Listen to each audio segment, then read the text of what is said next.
me, as Stephanie already kind of shared my name with you, I want to begin this way. My home, an overly crowded refugee camp living, my roof, hovering sky, and the deviating horizon, and it still was the solitude I used to breathe in. That kind of tells a little bit about where I come from. And to begin, I would say I want to just share with you all my first name, last name, something that I wrote around it, and my ethnicity, and what it means to me, and what it eventually cost to my life and my community and my family. My first name in Nepali is Tara. My first name in Nepali is Tara, which I love the most, and it means a star. No nickname as such, I just go by Tara, simple, but to my family, I'm no less than a star. No nicknames as such, I just go by Tara, simple, but to my family, I'm no less than a star. My last name is Nepal. My last name is Nepal, spelled the same as the country. I'm a Bhutanese by origin and authenticity, not from Nepal, as people get confused with me, but yes, a true-hearted Nepali by my ethnicity. Sadly, the same ethnicity, Nepali, in the 90s in Bhutan, my only motherland, made me flee, suffer, and become a refugee, making me spend decades in the refugee camp. Sadly, the same ethnicity, Nepali, in the 90s in Bhutan, my only motherland, made me flee, suffer, and become a refugee, making me spend decades in the refugee camp. Let me reflect on the time I had in the camp. Let me reflect on the time I had in the camp, life I lived in Nepal right from the river bank. All on how I reflect below is my statement. All on how I reflect below is my statement. A refugee I was, a refugee I was, a refugee I am, and a refugee I will be. A refugee I was, a refugee I am, and a refugee I will be. I did not choose to be a refugee. I did not dream of fleeing my country, and I always worshiped humanity. I did not choose to be a refugee. I did not dream of fleeing my country, and I always worshiped humanity. I did not like to be a refugee. I did not like to live as a refugee, and I cannot forget being a refugee. I did not like to be a refugee. I did not like to live as a refugee, and I cannot forget being a refugee. It's because during my life as a refugee, I felt the other side of the coin in my life. I felt the sad side of the happiness in life, and I felt the validity of humanity in life. I felt the other side of the coin in my life. I felt the sad side of the happiness in life, and I felt the validity of humanity in life.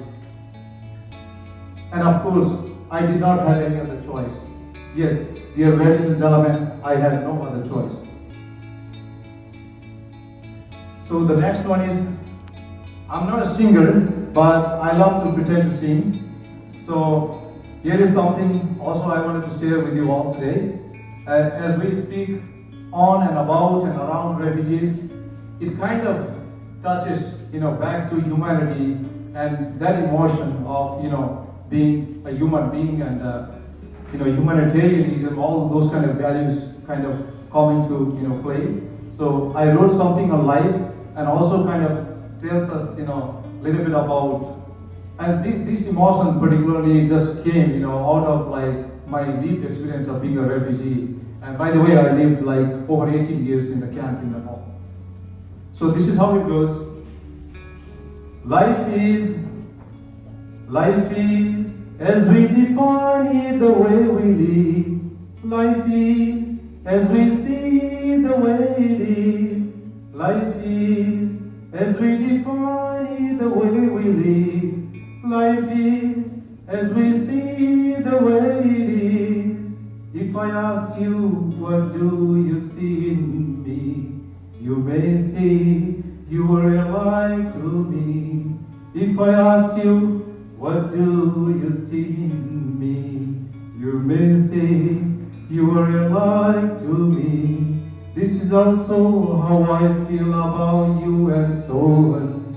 You are like my sister, my brother, who I love, and so on. So why is hatred, violence, and no peace and unity? Come on, let's live in tranquility and see in each other the humanity.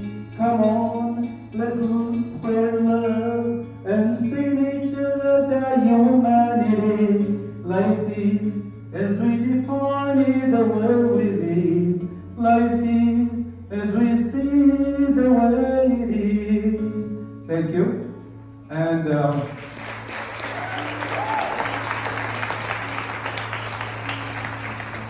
looks like I can take another 1 or 2 minutes. So I just wanted to share with you all, as I used to speak back in Phoenix as well at different events, sharing my story and sort of like storytelling nights and all that. I received out of innocence and I'm sure respectfully from the audience a question at some point that and the audience there was very new to refugee and what we do and all this and that. So the question was, why do refugees come here? Why do they have to come here? Why can't they buy their own house, settle down in the camp and get their own jobs, do their own business in the camp or the country that they are in? That was the question I received.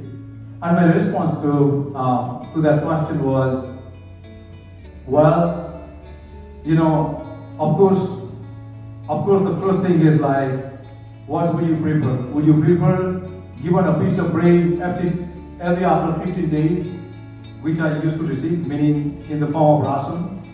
Or would you prefer knowing how to make bread for yourself and for your family?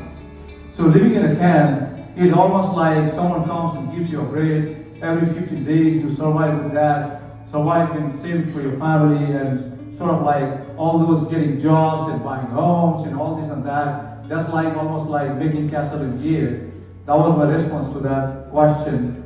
And also it is a sort of like a comparison, like do you want to live in a life like where you have dependency, there is no self-reliance, there's no independence and all that, versus coming to the United States or any other country through the refugee resettlement.